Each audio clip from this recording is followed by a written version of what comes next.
Muling ipinamalas ng Police Regional Office Cordillera Administrative Region ang matatag na diwa ng Binadang sa pamamagitan ng paghahatid ng mahalagang tulong sa mga pamilyang naapektuhan ng bagyo sa Tinok, Ifugao. Ayon sa Regional Mobile Force Battalion 15, nagsagawa sila ng donation drive alinsunod sa programang Panag-aywan Iti Kailian. Sa pamamagitan ng kanilang pagsisikap, matagumpay silang nakalikom ng 72 sako ng 5 kilo na bigas, 2 sako ng half kavan na bigas, 150 bag ng iba't ibang uri ng damit, 130 bag ng iba't ibang pagkain, 5 kahon ng dilata, 2 kahon ng bitamina, 1 kahon ng cup noodles at iba pang mahalagang supply mula sa iba't ibang ahensya, kooperatiba at mga pribadong donor. Binigyang diin ni Police Brigadier General Erickson D. Dilag, Regional Director ng PROCAR, na ang pakikilahok ng unit ay nagpapakita ng pagtatalaga ng kapulisan sa maagap at may malasakit na serbisyo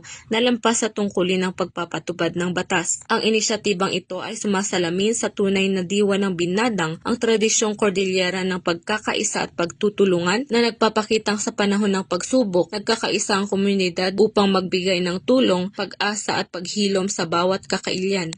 Mula dito sa rehiyon ng Cordillera, ako ang inyong PNN correspondent, Patrolwoman Grace Kibian, alagad ng batas, tagataguyod ng Balitang Pulis.